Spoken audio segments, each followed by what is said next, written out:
right, good evening, everyone. My name is Kaz Coring. I'm a current senior here at Wabash College, majoring in rhetoric, and as a member of Lambda Pi Eta and the Communications Honor Society, and as a department tutor, looking forward to serving you all as the Master of Ceremonies tonight.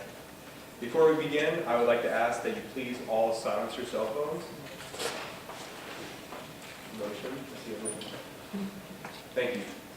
Tonight marks the 144th Annual Baldwin Oratorical Contest, a gift from the late V.P. Baldwin endowed an award to be given to the Wabash students who compose and pronounce the best orations.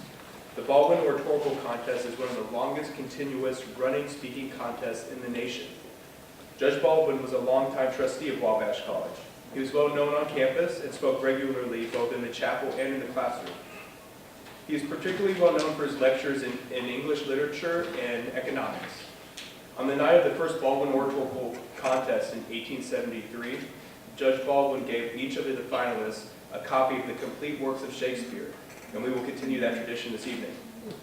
Tonight, we will remember Judge Baldwin by considering the theme, Improving Our Community.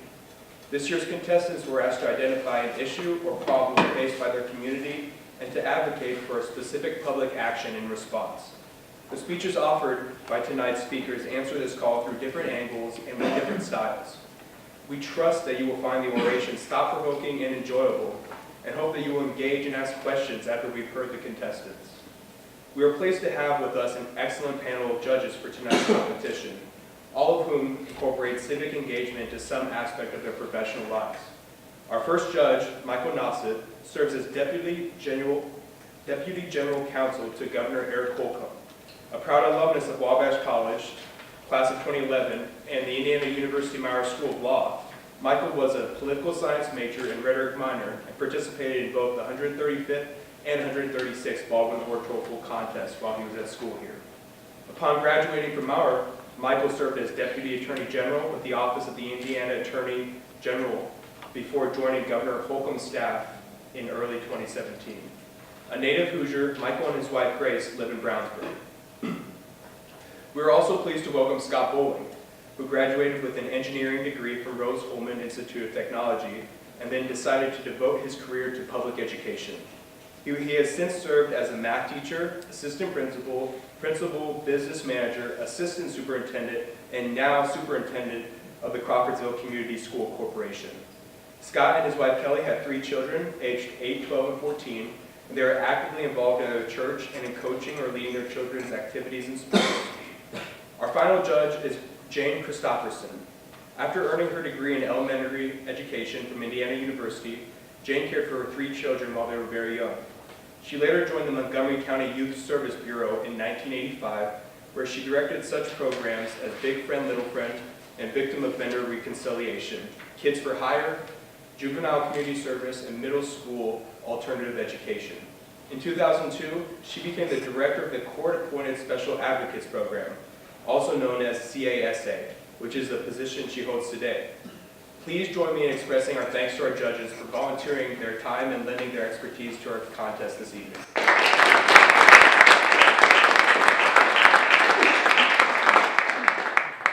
Now, the 4 finalists will present their speeches to determine this year's Baldwin Oratorical Contest winner. Our first speaker tonight is Joseph Whitaker. Joe is a junior from Indianapolis and is a biochemistry major with a minor in psychology. He is a member of Delta Tau Delta and the swim team, and he's involved in the public health organization and the chemistry club. Joe's oration is entitled The Opioid Epidemic, No Man is an Island. Please welcome Joe to the stage.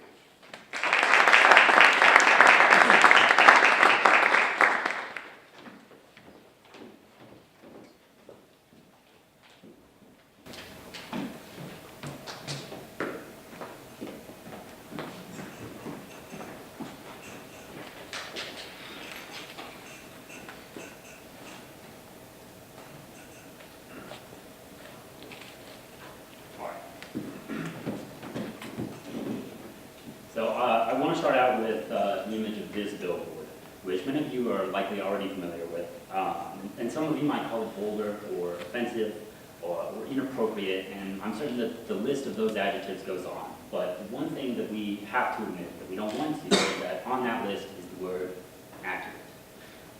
It was around this time last year when the Montgomery County Health Department put this billboard up on East Wabash Avenue. And as visually striking as it is, I think the statistic was much more noticeable because it concerns the lives of the individuals who live in Montgomery County, which is a place I've come to refer to as home. I'm here today as an advocate for public health and as a concerned neighbor. And I would like to point out that the opioid epidemic is the single greatest public health crisis facing Montgomery County today. But if we come together as a collective and we volunteer our time and our skills at the local recovery rec center and the halfway home, we can help break the cycles of addiction for our fellow community members. I'll first begin by explaining the growth and the effects of the opioid epidemic, all of the factors which maintain it through the cycles. And then I'll discuss what we can do as a community to fight it.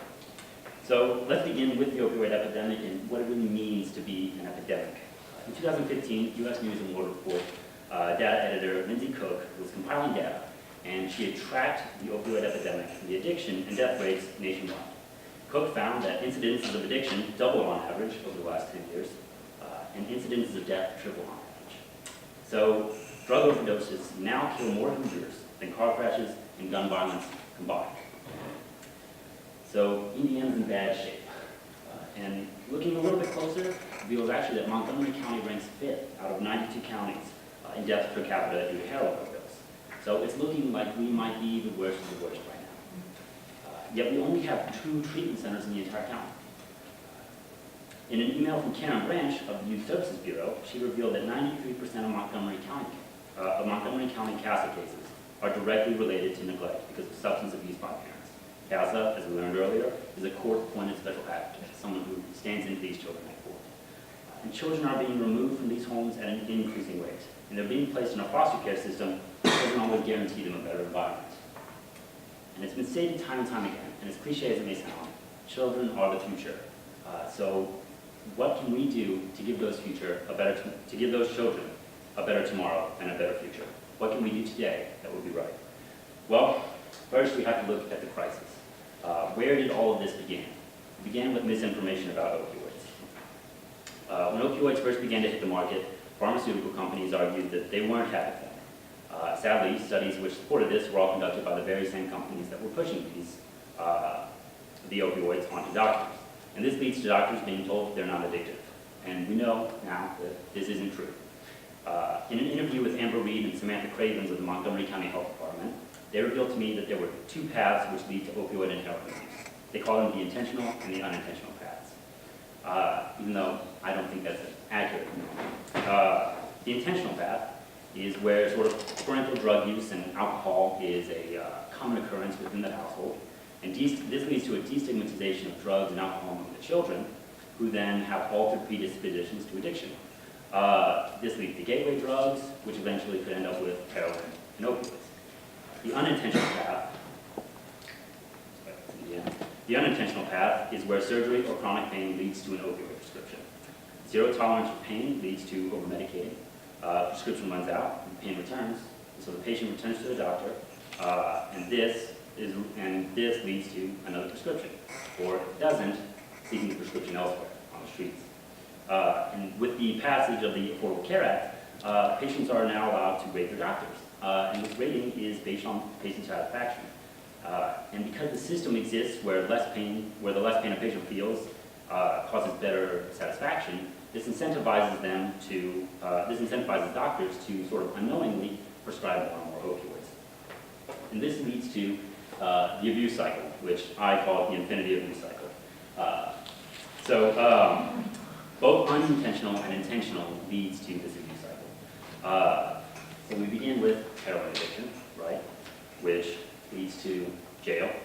And if you're lucky, you get released from jail, right, but you've got no money, you have no job, you've got no prospects, you end up back in the same bad environment, and that leads to heroin addiction again. Or there's another way out. So you overdose. And if you're lucky, you wake up in a hospital. If you're not lucky, this leads to nowhere to go, so you return back to the same bad environment, and this leads you back to the heroin addiction.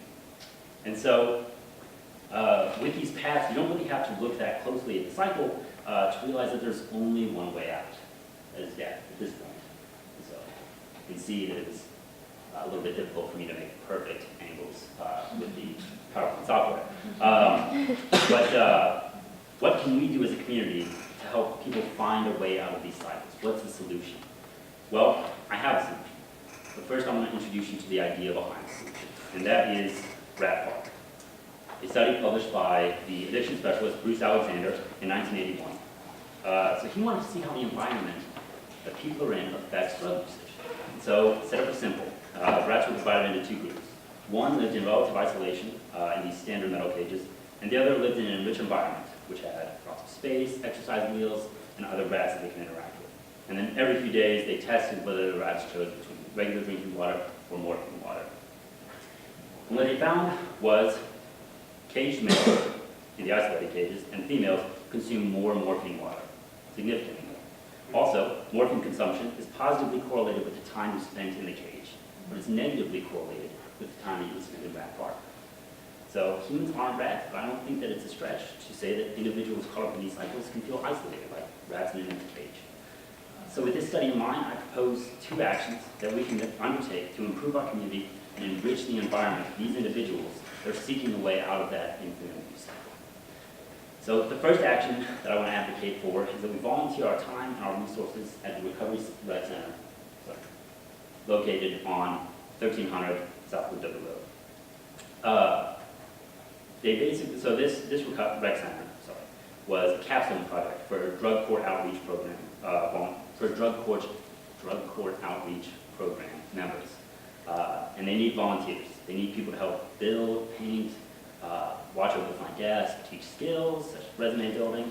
And everyone has something to offer at this place whether you realize it or not. And a lot of times it's just simply your time that they need.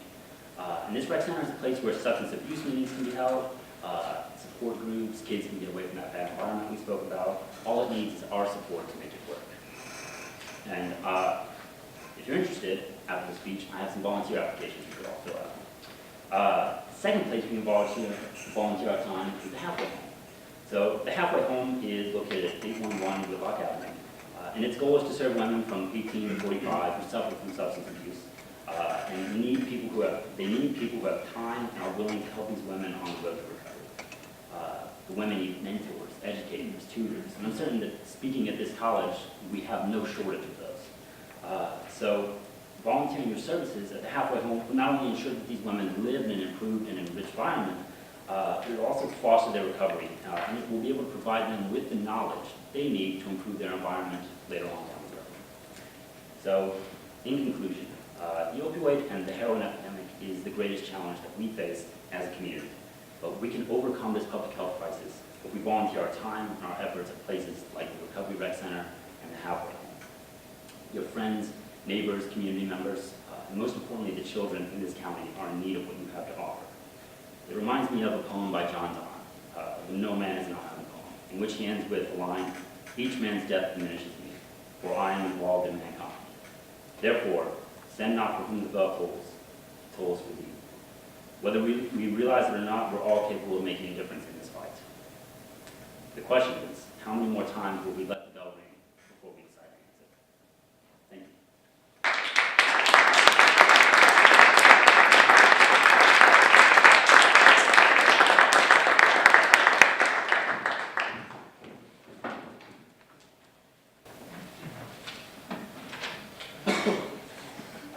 you. Our second speaker tonight is Gabriel Anguiano. He is a sophomore from Hammond, Indiana, who is majoring in rhetoric and minoring in business. He is currently a member of Kappa Sigma, the soccer team, Wabash Entrepreneurship Club, Investment Club, and is the treasurer of Unidos por Sangre. Gabe's speech this evening is entitled 2,554 Reasons Why. Please welcome Gabe to the stage.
You guys all see that? Great.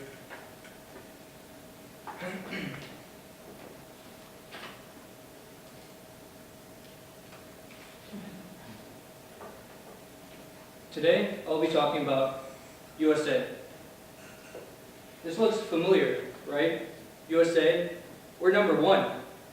We're constantly made to believe that USA is the best country to live in, right? The best place to live. You have the best education. I mean, people come here to get a better education.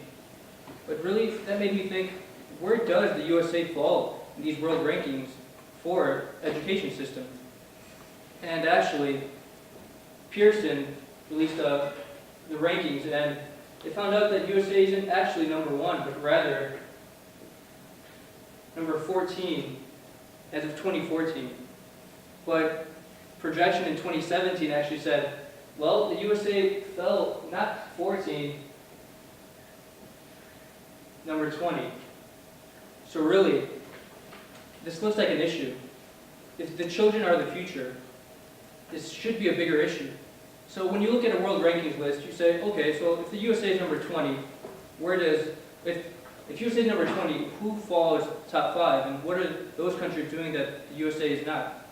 So the top 5 countries are South Korea, Hong Kong, Singapore, Finland, and Japan. And what stands out the most is that these countries are doing a balanced school calendar, where the US is doing a traditional calendar, which is an agricultural calendar that dates back to harvest cycles and farms, where the original intent is to offer a helping hand on the farm. And really, this sounds a little outdated in our modern world where most students are doing this in their free time. And again, if children are the future, why is this number not a bigger issue? So quick overview. This is why I'd advocate that the U.S. should adopt a balanced school calendar. So I'll be going over the effects of this long summer break. They call it a brain drain. Then I'll transition into the crucial benefits of having a balanced school calendar. I'll touch upon the achievement gap that's widening. And then I'll end in how Crawfordsville Community School Corporation can take action. So Oxford Learning and the National Summer Learning Association. So if we can see, this is the traditional calendar that we're on now, where this big gap, this big red area, it's really what the balanced calendar tackles. So let's listen to some statistics offered by Oxford Learning and the National Summer Learning Association as of 2015. So as early as first grade, summer learning loss can be recognized. By the end of sixth grade, the students who have experienced summer learning loss over the years are on average 2 years behind their peers. It can take up to 2 months from the first day of school for a student's brain development to get back on track. These are the 6 weeks in the fall that are spent relearning old material to make up for the summer loss. An equivalent of 1 month of overall learning is lost after summer vacation. And on average, students lose 2 months of reading skills over the summer and 2 months of math skills from previous year's learning.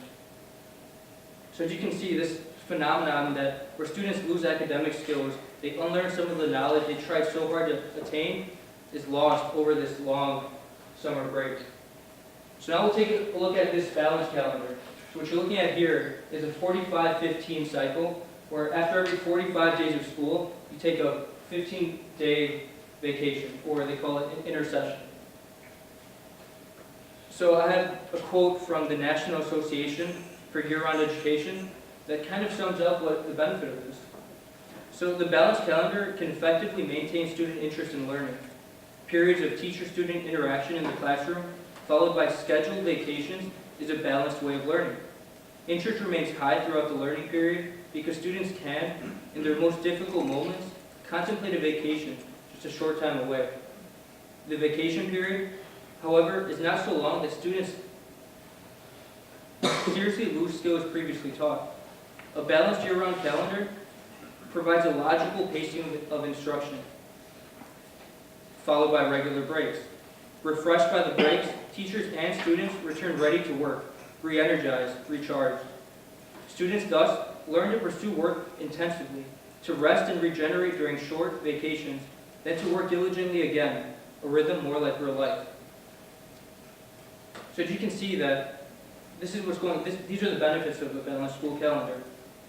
Now going back to these 15-day periods, there's another quote that kind of sums up what the benefit of having these short vacations. So another quote by the National Association for Year-Round Education says, "After several weeks of classwork in modified calendar schools, students have a scheduled vacation.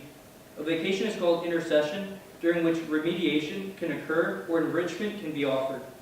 If an elementary student struggling with fractions or a secondary student with algebra, intercession becomes a welcome opportunity to take immediate corrective action. If the action is successful, struggling students have the opportunity to resume classwork at a level comparable to that of their classmates when instruction begins anew." So as you can see, these are the benefits of having a balanced school calendar. Now I'll transition into the achievement gap, where Johns Hopkins University released a study in 2007 that they found they had two findings that support two conclusions. So prior to high school, the achievement gap by family, socioeconomic class, socioeconomic status traces substantially to unequal learning opportunities in children's home and community environments.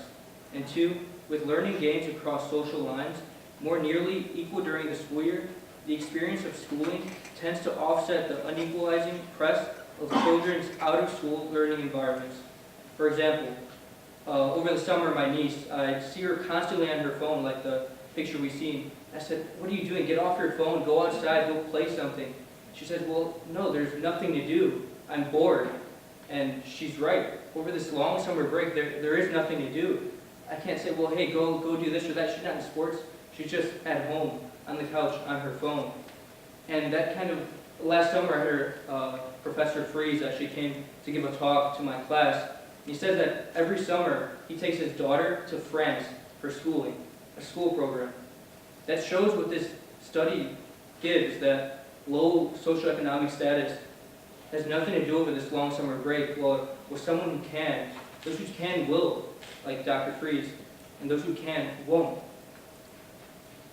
So an example, so those parents who, over the summer break in a traditional calendar, who are looking for high quality, any week in the summer, those who need it, they have to travel to Indy. So the Orchard School, it's a summer camp. Their price for 1 week is $300. $300. That explains that those who can will, those who can't won't. So now I invite you to take action. So we're fortunate this evening to have Scott Bowling, who's the superintendent for the school Crawfordsville Community School Corporation. And if you see the detriment of having the traditional calendar, the benefits of having a balanced calendar, I invite you to make a comment to Scott Bowling and say, "Hey, this is an issue. This number is also an issue." And also, I invite Scott Bowling to make awareness. Step one would be make awareness to these parents, to make them see these statistics. So those who don't do anything over the summer, what are they doing? This is an issue that should be addressed. And again, to the Wabash community, we have Ms. Susan Albrecht, who's in the library. We're looking to find her. She's actually the vice president of the Crawfordsville Community School Corporation. Again, make a comment. It starts with conversation. Conversation leads to action that can change. Again, in the Crawfordsville community, there's 2,554 students enrolled K through 12. That's how many lives could benefit from the summer learning loss, from this balanced calendar, to avoid the summer learning loss. Thank you.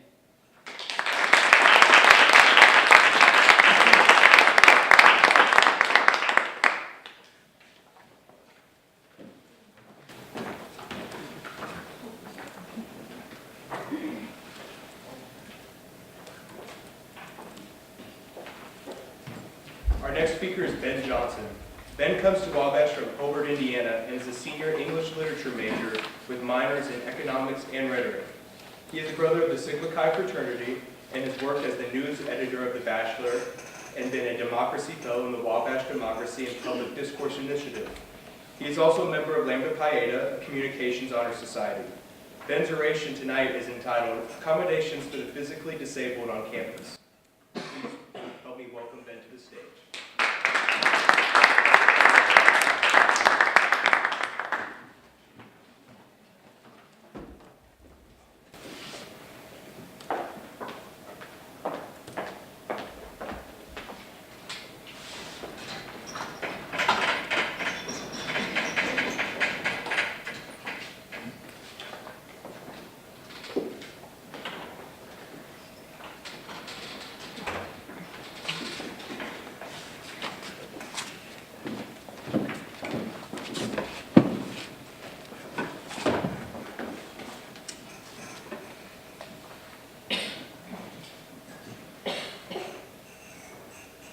to imagine for a moment that you're a Wabash student or staff or faculty member. I'm assuming most of the people in this room are in one of those categories.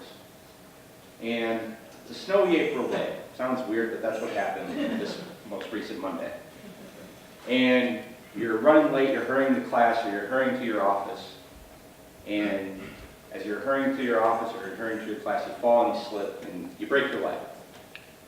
Now I want you to think about what kind of obstacles would you face day to day from then on Wabash's campus? What would you have to overcome? What burdens would you have if you had this temporary disability? Tonight I'm going to be talking about accommodations or the lack thereof for people with physical disabilities on our Wabash campus. But what is a physical disability? Well, a physical disability is an impairment that limits your physical functioning, your mobility, or your stamina. In 2015, over 16% of U.S. adults had some sort of physical functioning disability. That's according to the Center for Disease Control, and I would say that's a notable portion of the population. And another misconception of physical disabilities is that there's disabilities that are always visible. But the truth is that you have your paralysis, you have muscle dystrophy, and you can see these usually. Those are pretty noticeable. But what about something like arthritis or chronic pain? Things that we don't really notice, but they're there, whether we know it or not. And there's no doubt that there are people on our Wabash campus and in our Wabash community, and visitors who come to our campus all throughout the year, who have to struggle with this and have to struggle moving around and getting upstairs in buildings like Center Hall and other various buildings around campus all the time. So I asked you a moment ago to think about what would it be like for you if you had a temporary disability. And I went through this exercise myself, and I found that my Wabash experience would be completely altered and hindered if I had a disability or a physical disability. You see, I'm a brother of the Sigma Chi fraternity. In the Sigma Chi house, there are only rooms on the second and third floor. We had no elevator, even though when the house was built, there was a space for an elevator.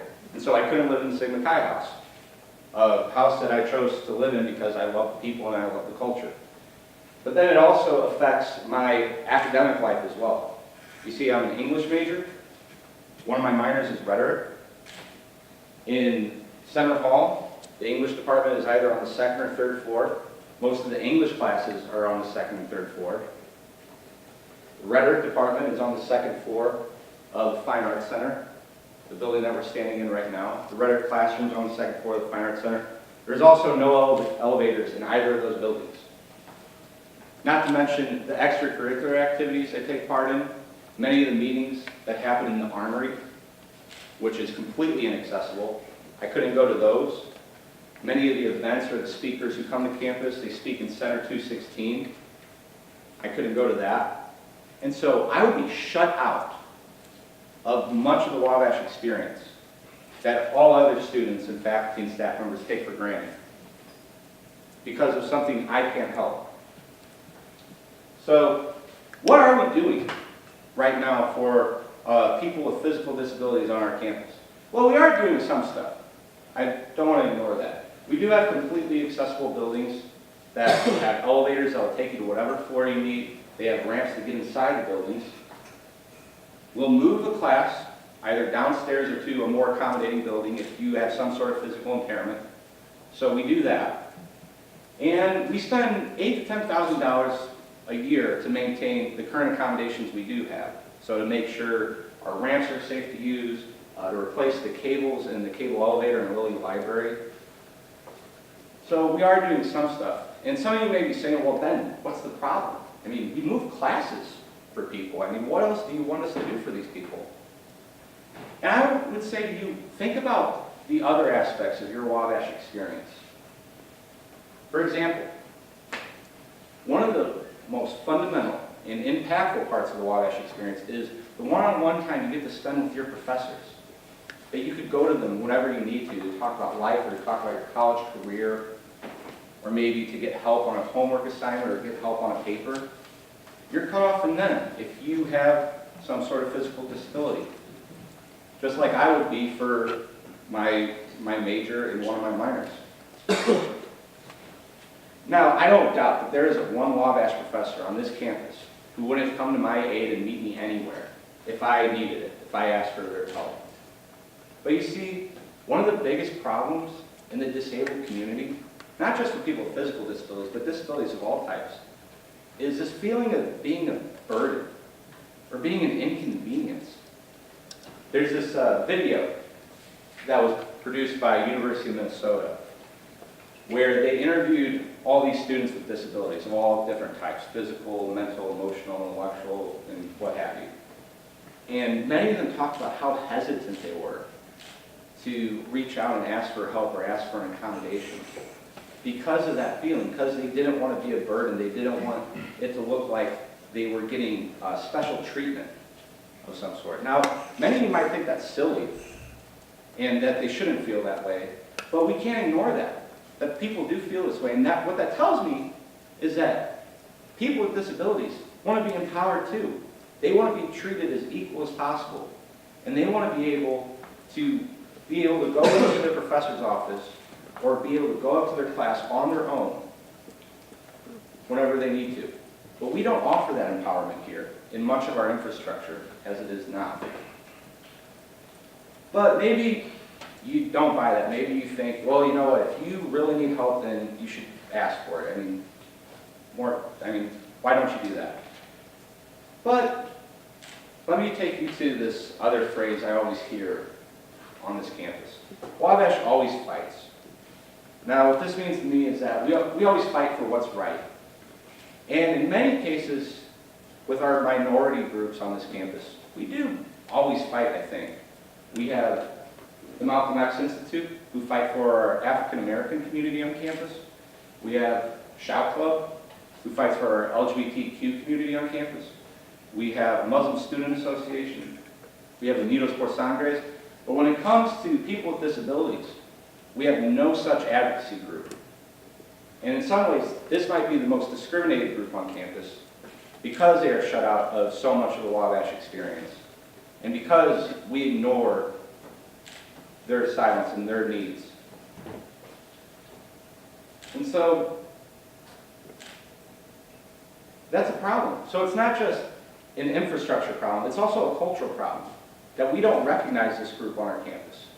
And therefore, we don't really have an inclusive environment in any way for this minority group. And just to show you how widespread of a problem this is, it's not just Center Hall or Fine Arts Center, it's all these buildings. And it's not just elevators.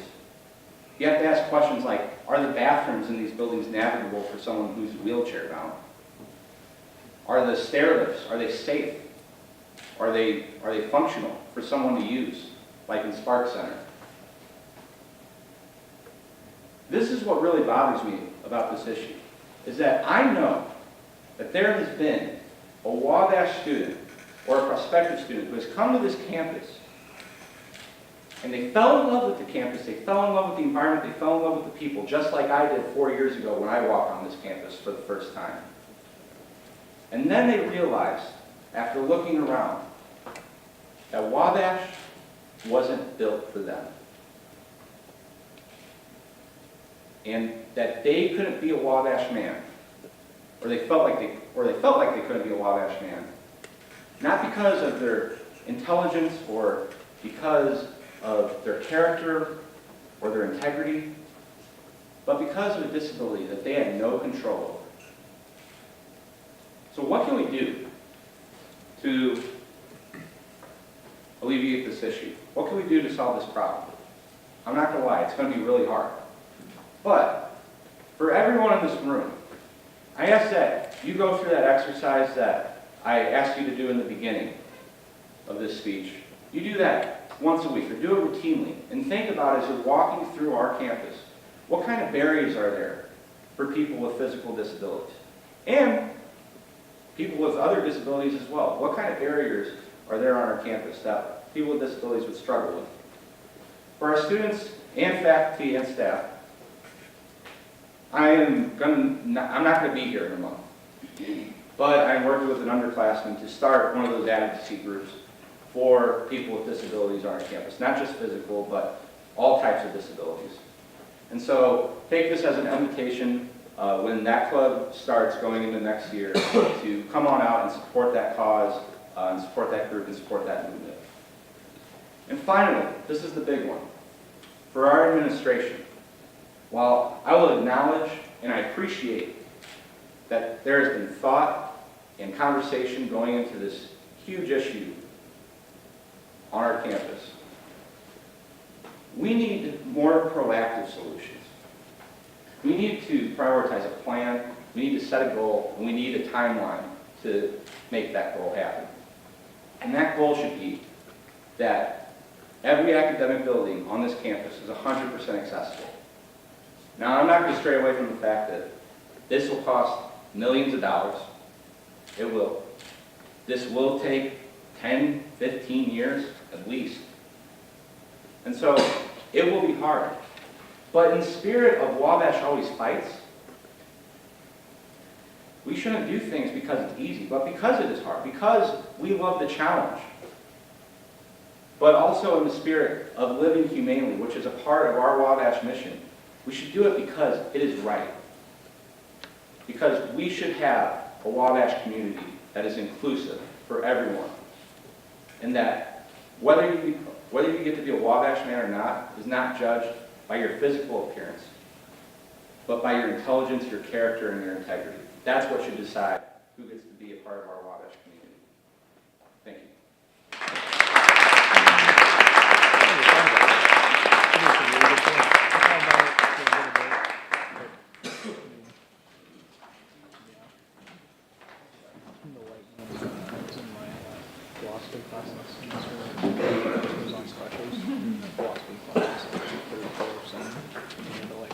Our final speaker for this evening is Benjamin Manahan.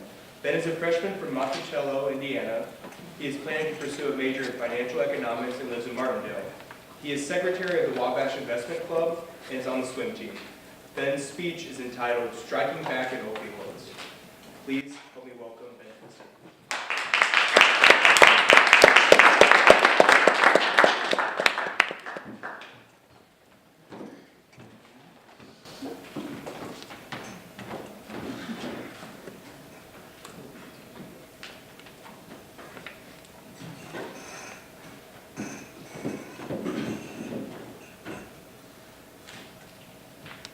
In the Indy Star, Sherry Rudabowski gave a report on the opioid issue in Indiana on May 16, 2017. Now, this report showed that in Indiana, in 2013, there were 168 deaths due to prescription opioids.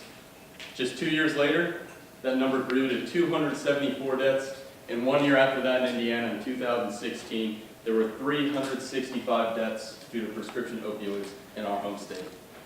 That's a 112% increase in these overdose deaths in just the span of 4 years. Now, why is the opioid addiction problem worth paying attention to? Opioids are pain-relieving drugs, typically used with chronic pain as well as situational pain, such as a torn ACL. Unfortunately, the trade-off for these strong pain-relieving opioids is the high addiction aspect that comes along with it. Once someone does become addicted to an opioid, the path generally only becomes worse for this individual, financially, socially, and in regards to their own health. Indiana, like most of the U.S., is currently dealing with an opioid epidemic, and I believe to combat this crisis, the Indiana General Assembly should pass a law that limits the amount and types of opioids that can be prescribed by all medical officials. Not only do I intend to lay out a plan to combat the opioid crisis, but I will also first explain the dire need for such a law for our state and our community, as well as provide some advantages and a disadvantage for this law later on. I'll begin by illustrating why a law like this is necessary for our state and even our community. So, why are prescription opioids creating such an issue if they're being prescribed by professionally trained medical officials? Now, this question does not have one defined answer. However, we can pick apart pieces of why these opioids are an issue for our society. Norm Volkow from the National Institute on Drug Abuse found that prescription opioid painkillers have now surpassed heroin in cases of death due to overdoses as of May 2014. This means that people are legally getting a hold of these prescription drugs and using them till the point of an overdose. And this fact should scare people. The idea that an illegal drug is safer in terms of overall cases of death when compared to a drug administered through medical officials is a worrisome thought. Another study done by Volkow again back in 2014 shows us that prescription opioids are also the gateway to heroin abuse. Many people end up switching to this illegal drug because it's simply just cheaper for them to soothe their addiction. And this is definitely a big issue for Indiana. And Giles Bruce points this out in an article for the NWI Times back in May of 2017, in which he states that Indiana is now ranked 14th in the U.S. for drug abuse. And a growing number of heroin abusers are a part of that rate. Now, these prescriptions do increase heroin use, but they also increase the transfer of HIV that often occurs through the exchange of heroin needles. This issue runs deeper than just Indiana as a whole. As citizens of Montgomery County, we can see the issue in our own local community, and we should be alarmed. Darren Foreman, a Crawfordsville Fire Department paramedic, told the Journal Review that in the span of 2 years, he and his team have personally seen heroin overdose cases rise from 1 to 2 a week to 5 a week on average. The voice of a fellow community member like Mr. Foreman shows us just how deep this issue runs throughout all of Indiana and how it deserves our undivided attention. Now I'm arguing that Indiana's legislative branch, the Indiana General Assembly, should pass a law that limits the amount and types of opioids that can be prescribed by doctors and other medical officials. This state action is needed for the opioid epidemic because many states simply just have different levels of severity when dealing with this opioid abuse. And a sweeping nationwide policy will certainly leave aspects of states out to dry because of the variety that we see in this issue from state to state. The basic outline of this future law would be to first create a more detailed verification process for getting opioid prescriptions. The second part is require medical officials to resort to opioids only after offering alternative therapies first. And finally, ban the use of highly addictive opioids when dealing with chronic pain specifically.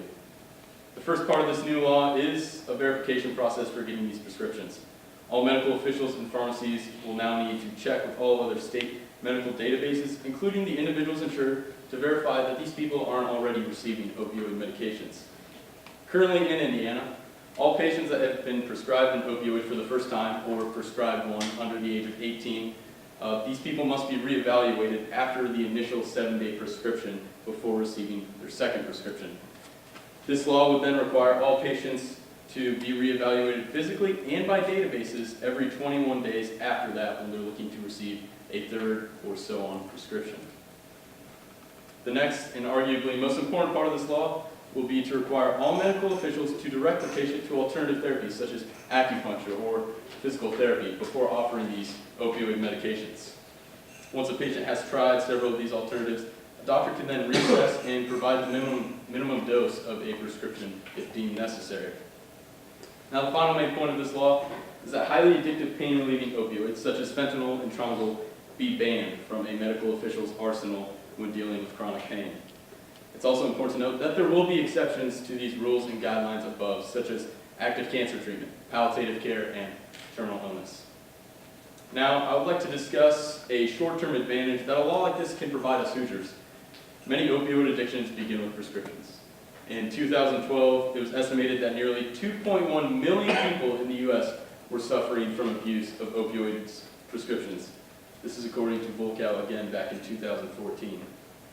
So the benefits of this law will be seen immediately for us as it cuts down on the amount of addictions created by using opioids consistently to treat this chronic or situational pain. However, an argument that is used to push against this idea is that if our bordering neighbors continue to struggle with their own opioid issues, then there will continue to be a supply chain for current prescription addicts in our own home state. First, I would like to argue that if this is a real threat, then people are implying that there's simply little hope for our state regarding this issue because our state's neighbors will continue to feed addictions, which is a fairly pessimistic outlook to have. Putting that aside, I would like to use two very important maps to show why this is simply not the case. Different states have different guidelines and levels of severity when dealing with opioids. Texas has been working on stricter guidelines for prescribing opioids since the early 2000s. A map with the Centers for Disease Control and Prevention shows us the number of painkillers prescribed by counties per person in 2015. By simply looking at this map here, we can see that Texas is prescribing way less than Indiana and most of the Midwest in general. Taking this fact and moving on to another map here, we can also see that Texas is prescribing, or is on the lower end of the spectrum of drug overdose rates resulting in death, much of which are from opioids. Per 100,000 people, Texas has 6.7 to 11 deaths for drugs, while Indiana is up at 21.1 to 52 overdoses. With these two sets of data in hand, I'm arguing that there's a strong correlation between stricter guidelines on opioid prescriptions and the abuse and overdoses of opioids in states. This correlation shows us that Texas was successful in slowing down the opioid use in their state, even though they're surrounded by states with big opioid issues as well. If we can adopt a similar strictness in Indiana, the idea is that we will fall in the same decline that Texas did regarding opioid misuse. Now that I've touched on how this law will help decrease the number of addictions created using opioids, regardless of our state's surrounding issues, I'd like to provide a long-term advantage that this law can provide us. These restrictions and guidelines will, in the future, also decrease the growth of heroin users because, as we've seen, current heroin users begin from the abuse of prescription opioids. And while cutting down on the use of heroin, this law will additionally help with decreasing some of Indiana's HIV rates, as HIV is commonly contracted in the heroin community. Before concluding, I'd like to remind you all of what can be done with this law. It will immediately decrease the growth of opioid addictions, and further down the road, it will work to decrease the amount of heroin users and the spread of HIV in the heroin community. And these are all changes that can even be seen here locally in Crawfordsville, such as a cleaned up court system with less time wasted on heroin cases, and as well as less incidences with teens who are simply just trying to find their way through high school. This is all achievable in Indiana for us Hoosiers by the Indiana General Assembly limiting the prescribing of opioids and creating a better verification process for all medical officials.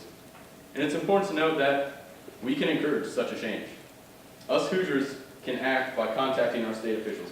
For example, as citizens of Montgomery County, we can take a step forward right now by contacting Senator Philip Boots or Representative Timothy Brown. And all that's left for me to do is paint a picture for you. A picture where you don't pick up a newspaper riddled with obituaries of prescription abusers. A picture where you can walk down the city streets without seeing the destruction that heroin has caused on your community. A picture where needles don't litter the ground and HIV cases take a hit. A picture like this can be painted. It just needs our state government to pick up the brush. Thank you.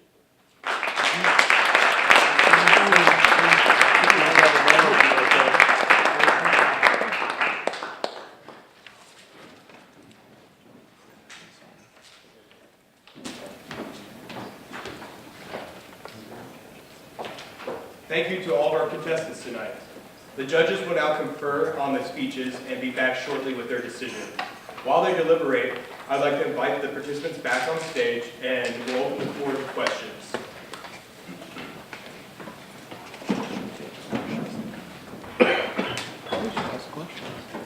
Yes, go ahead. We can make this more informal. You can sit on the stage. I'll go ahead and point out the answer to questions. Okay, we'll sit in front. Yeah, in front. Yeah, whatever works.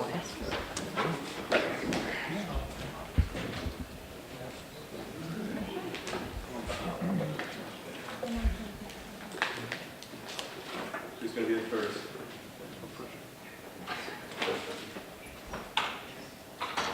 You got your hand up. For Ben, what made you choose the heroin epidemic as your presentation? So in my Rhetoric 101 class, we had to do a public advocacy speech. So I actually picked, we had a group project first. We did the opioid epidemic, and then we had to do it, on our own as well. And honestly, I just learned a lot about the, situation in our nation and in Indiana.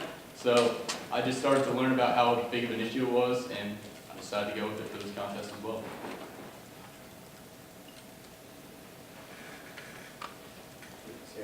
This is for Gabriel.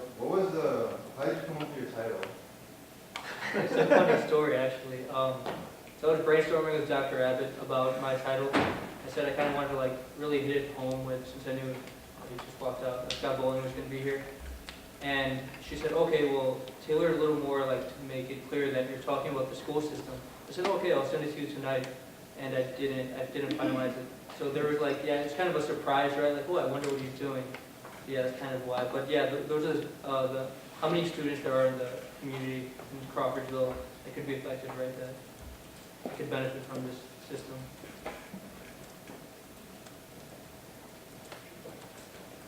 Ben, how would you respond to a question about the fact that your solution may in fact move the opioid addiction from the healthcare environment into the criminal environment, and that people may turn to criminal activity to in fact get their opioids as opposed to, being able to work through that addiction with their physician?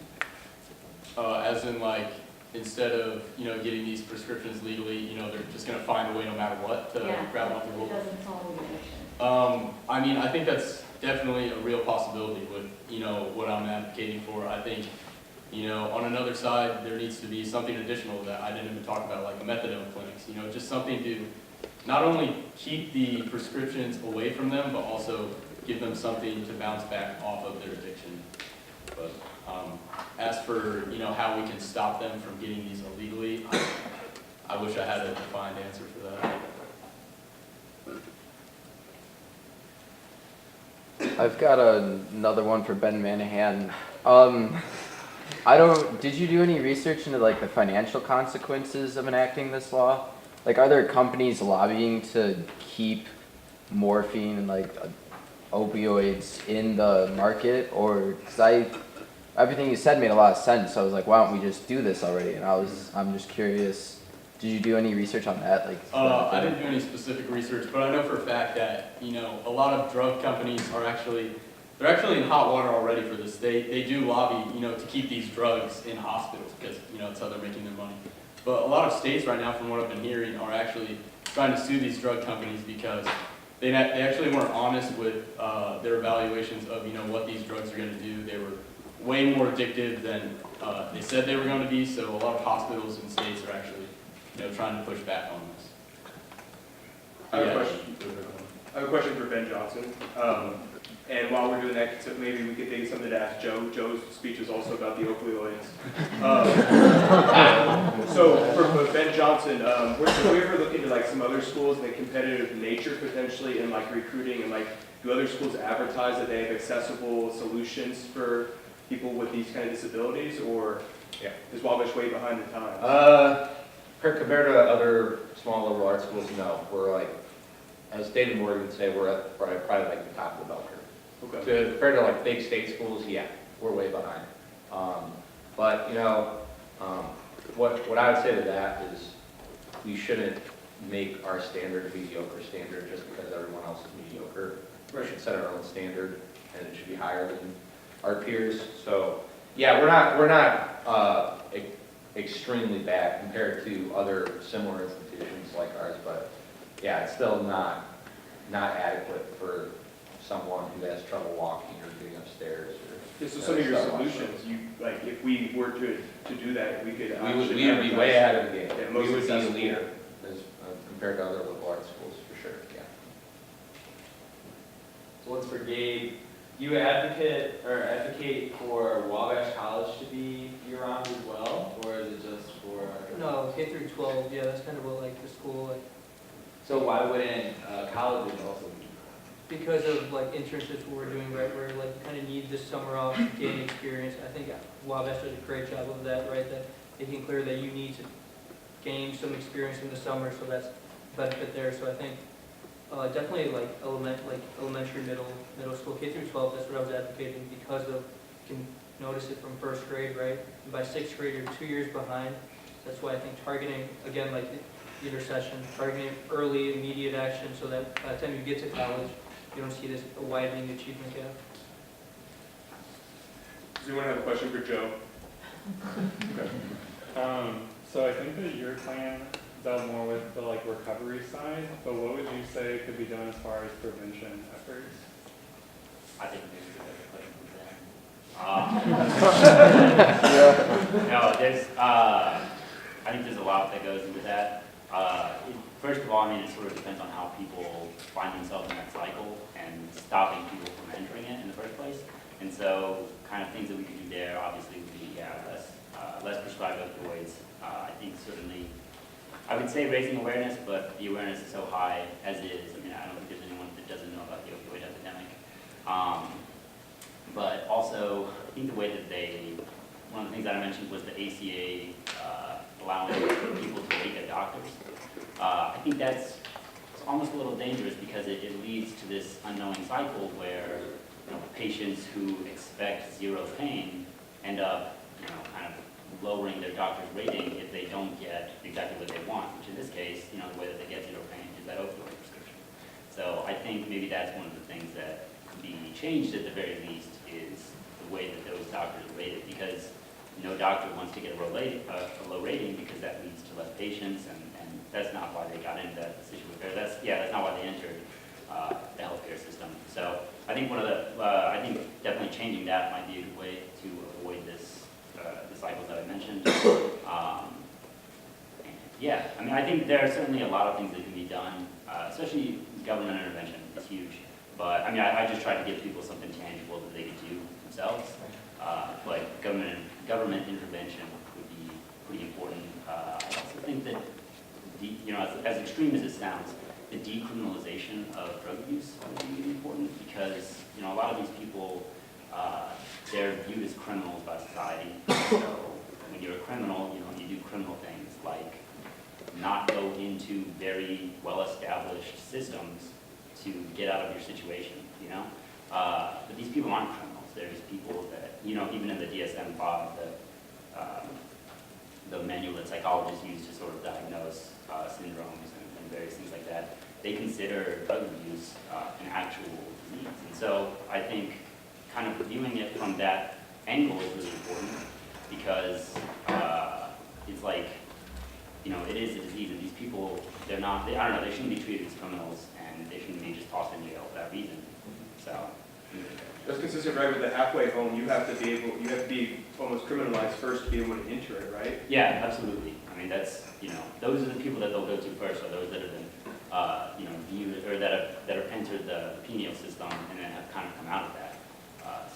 And it's only for like a short amount of time, right? Then they have to be able to cycle through. So it's being proactive about that, opening up those opportunities to decriminalize it might be able to enable those that have been wrapped up in this system. Yeah, and then, once you've entered the criminal system, it's very hard then to get jobs. That also leads you back to the system. But I mean, back to the prevention side, I would say that government intervention is very important, as well as, changing that rating system. Did either of you come across any data that suggests that those people that recover through the healthcare system, through addiction type of withdrawal centers and those kind of things, and they stay in healthcare as opposed to hitting the criminal cycle, is there a higher recovery rate and long-term recovery rate in either one of those situations? Is it proven that staying out of the criminal system helps with that it sustains that recovery over a longer period of time? So I didn't really necessarily find evidence that suggested directly that, but there's certainly evidence that shows, sort of the exception that makes the rule is people that do enter the criminal system have very high sort of relapse rates. And so I think just by knowing that those people that enter that criminal system have like relapse rates of like 90%, I think understanding then, or like, the kind of the logic then there is if it's 90% in these cases, it must be lower in the cases where they don't enter the criminal system. So that's what I found. I mean, that's what I found. Coming back. For Joe and Ben, I mean, this issue has become very advertised. It's a huge crisis in the state and the whole country. In your research, you see any evidence that the doctors themselves are starting to change their methodology and how they do this? Is there any cutback in the amount of prescription that the doctors are doing because of the crisis? And then regarding the advocacy for government intervention, do you have any concerns at all about the government substituting its opinion for a doctor's opinion is what's best for its patient. Yeah, I'll touch on your second question. That was exactly like one of my biggest concerns is, you know, if you put something like this into law, then are you like negating the doctor's, you know, opinion? I don't know. I feel like, you know, from what I've heard, at least doctors have been complaining about, you know, how addicted they are just as much as us. But, you know, how well do some of these alternatives work? You know, eventually they're going to have to go back to it. And I've heard that there's actually a what's it called? Like if you're looking to get opioid prescriptions, you sign like a pain contract, and they help you. Like nowadays, they really try to help you work through it. And you know, for these like 7-day prescription periods, you'll go in and they'll really talk you through, you know, what's going to happen by taking these drugs. But I definitely think it's something to look into, that you're essentially negating the doctor's opinion and whether they need the drug or not. This kind of speaks to that too. I have a personal example, and it just kind of speaks to it like this is a local problem. My mother has a spinal cord injury, and she was with a doctor before in the past, and in the past year, 6-month checkup, out of nowhere, the doctor told her that they were going to take her off her opioids they had addicted her to for the past 14 years. So, and that's because of the law that's being enacted, and that's something that has had a huge impact on my life this past year and my mom's emotional stability. So, but her situation is a little different. That's obviously trying to get at the criminal acts behind this, but there are people that are being affected by this and the doctor's opinions that you're not necessarily seeing or being exposed to. And I think he brings up a good point that kind of leads into mine, which is that it's really case by case. And so with the system that we currently have, going back a little bit, you know, a few weeks ago I went to this medical day thing at IU, and I got a chance to ask some of the medical students, you know, years 1 through 4, what they thought was a very serious concern. And they pointed to this, was that they, you know, had learned about it in almost all of their classes. And so it certainly does go into not only current physicians, but also prospective physicians' ideas when, like it goes into their training that these opioids are dangerous and there's a problem that we have, we have to treat that problem. And so I think that will certainly, like, it is leading to doctors being more proactive about prescribing less opioids. But, you know, you can imagine a scenario where each case, I don't think that a doctor intentionally overprescribes. And so when you're asking these doctors to prescribe less, you're basically, as a government institution, as a statistic, you're coming in and you're telling each doctor that you have overprescribed these. You made the wrong diagnosis, you made the wrong call on the treatment. And I think that that's difficult to convince a vast majority of physicians that they made this incorrect decision and that they have to decrease that prescription. So I think that there is, whether they mean to or not, a bit of a pushback there where, you know, I don't think any physician would blatantly say that, yeah, I overprescribed this person. I mean, there probably are, but they're very rare cases.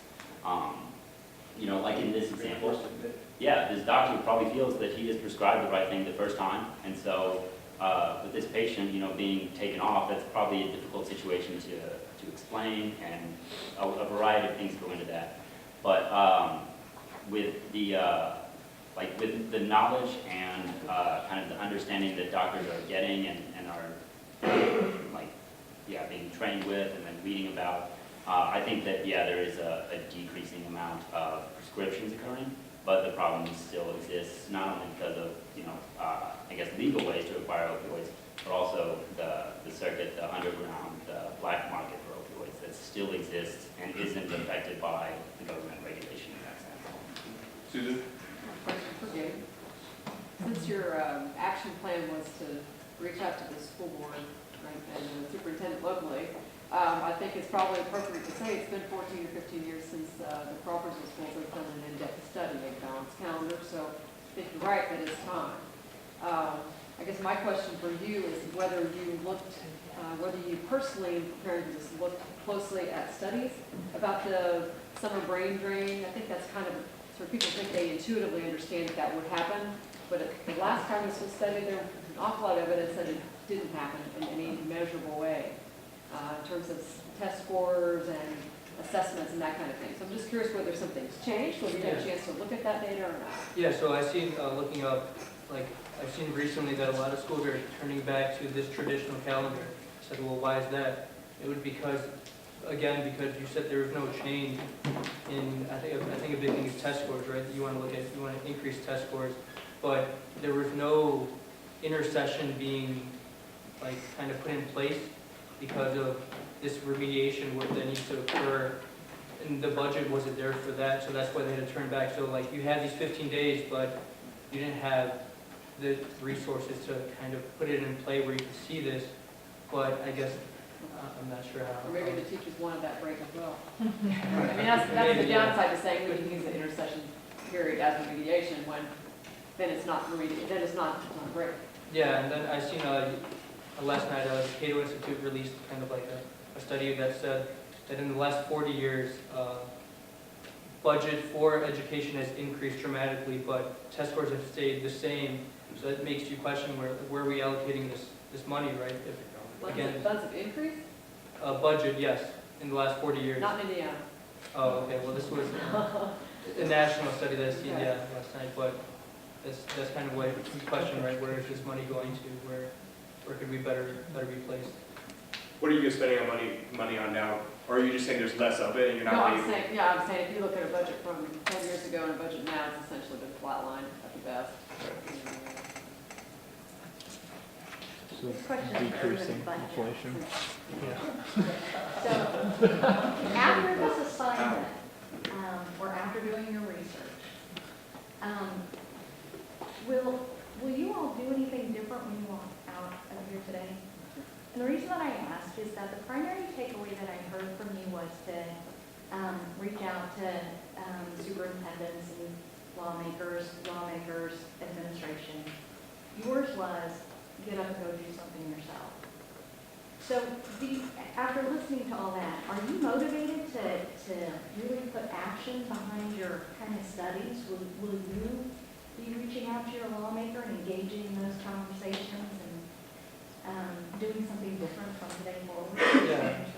Actually, over the summer, I go to the YMCA a lot, and I'm kind of like, I go there often, and I ended up taking my niece and nephew there because of that, because of saying, okay, these programs, they do these summer programs, and kind of like got a discount there for them to kind of do this, right? So I kind of take action. I see them on their phone, like my nephew, he just turned 5, the 9th, which is Monday, and he's always on a phone. Like if it's not my phone when I walk in, right? This is a bigger issue now. It's like, no, like get off your phone, come on, we're going to the YMCA where you can just go play with other kids if that's a little more helping, right? It's a little more challenging for the brain than just kind of getting lost in YouTube, Netflix now, right? So another action within yours is take that individual Take action role in your individually, family. yeah, I definitely, yeah. Well, I believe my calls to action for everyone was to be more conscientious themselves of barriers we have on campus for people with disabilities. And I also said that I'm working with an underclassman right now to start a club or an organization like Shower, like the MXI, that advocates and raises awareness for people with disabilities and what kind of disabilities are out there and how prevalent they are, and showing that it's not all visible. Sometimes you don't know if someone has a disability, but it's still there. So What's his name? the person I'm working with, Cody Working, he's a sophomore right now in Sigma Chi. So yeah, I'm working with him. So and that was an invitation to everyone in this room to come join that. So I mean, I think I did advocate for things that everyone can take a part in our Wabash community. But yeah, that last one was straight to the administration. That is action that they would have to take. So for me, my call to action was, talk to one of these guys and, do your own research, see what you can do as a person to, engage in something like this. Personally, for myself, sounds really weird, but 2 months ago, I could not tell you what an opioid was. Somehow I flew by without knowing what any of this was. But yeah, I'm more, encouraged to do something like this in the future. I talked to my mom. She's actually a nurse at IU Health, and I didn't realize, how into it she was. So that's just like another reason for me to try to get behind it and, try to talk to one of these two guys and see if they're actually even trying to do anything. Because, I mean, I'm not even sure, what type of things they're going through, like our government in Indiana right now for this, but it's definitely something that I think we could all do just by reaching out and just asking questions to start with. Anyone else have any? My good friend Joe. You offered some going to these rehab centers. Can you share the experiences that patients have had with volunteers? Yeah, so like that first one was the Recovery Rec Center, which I actually went to kind of, I guess, talk to people that were in charge of running it, and they had like a volunteer meeting. Because it's very, very recently opened up. I think it was April 1st that they opened. Sort of that they opened. They technically still haven't opened yet. They're still working on the building and a lot of stuff. But everyone in there that I sat in a group of 20 people, and 15 or 16 of them were recovering addicts. And so the goals that they had were to provide to other people what helped them get out, which is those like the AA meetings, the NA meetings, to provide those resources to people.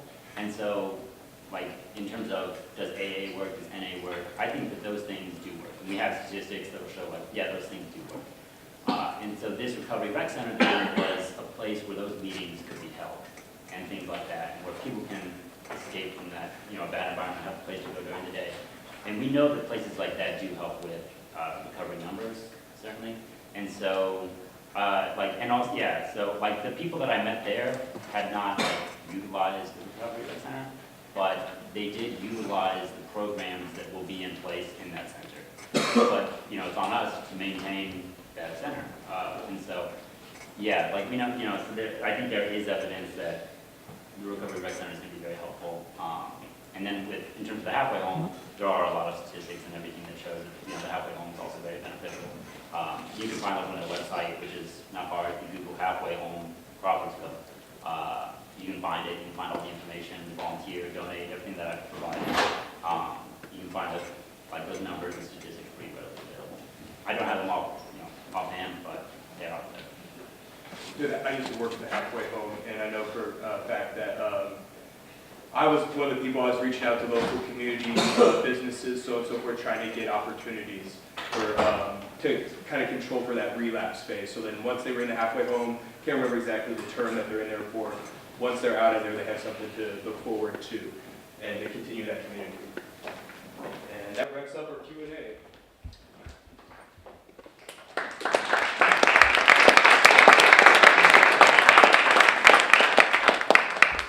The judges have returned with their decisions, and now they will announce the results.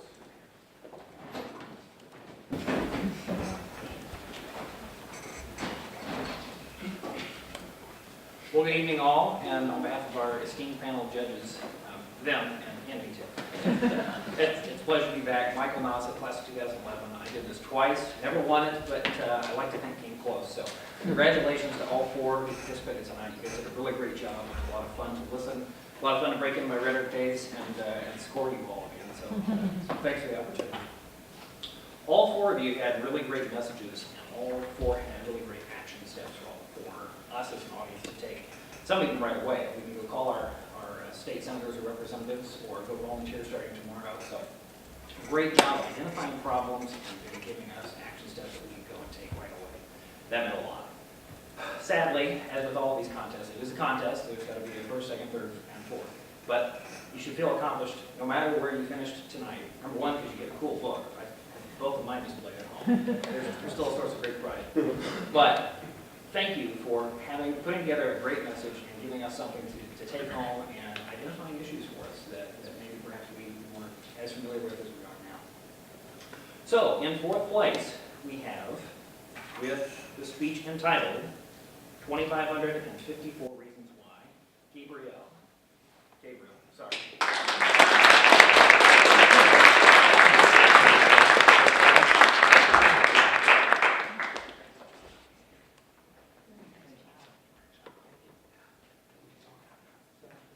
So a couple of things that we all discussed about Gabriel's speech we really liked. great use of props. First, the American flag, I thought we were going to watch Patton. Great use of bringing us all in. Your action step of calling out our superintendent right here and giving us all a chance to, hey, let's go and speak right here as soon as this is over was excellent. You had a really nice style and pace, and your graphics were excellent. So congratulations, and thanks so much for giving us a great speech tonight.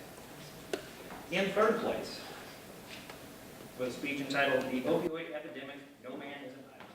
Joseph.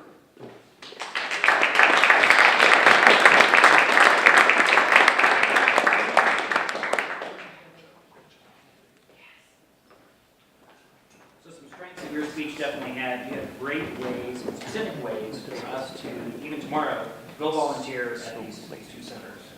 One of which was at least founded in part by one of our judges here tonight. So thanks for that shout out as well. We really liked your organization and your roadmap and the way that you, like I said, you gave us specific examples of tomorrow morning we could go both, or all three of us could go if we wanted to, and sign up to help with these centers, and you really made a local connection. I particularly appreciated your billboard picture to start things out. It really just drove it home. Here's something that's happening right outside our door. Here's somewhere right outside our door you can go and help address this issue. So, great job. In second place, with a speech entitled Striking Back at Opioids, Benjamin Manahan.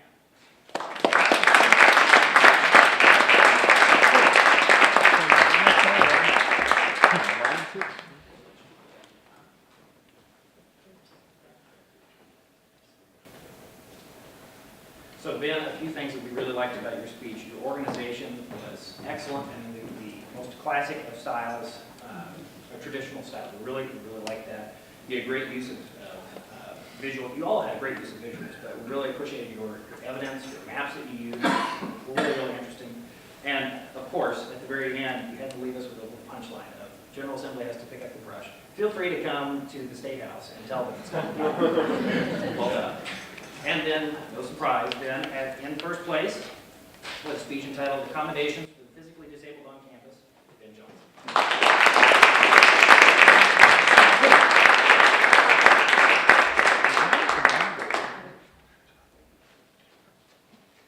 So Ben, some things that we noted about your speech, it just had a gripping, engaging quality to it. It was so emotionally charged, and in a speech, you want to convey a bunch of information to folks. You want to convey action steps, which you did.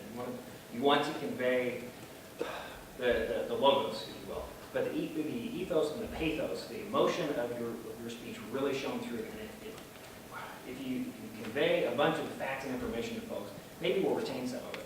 But if you suck us in and draw us all in with personal examples, or you make us think about a problem that we actually envision ourselves in, and boy, that really makes you think, it makes it stick with you. So, excellent job. That was an excellent speech. And again, all four of you, it was a pleasure to be able to listen to you tonight. Thanks for accepting our critiques.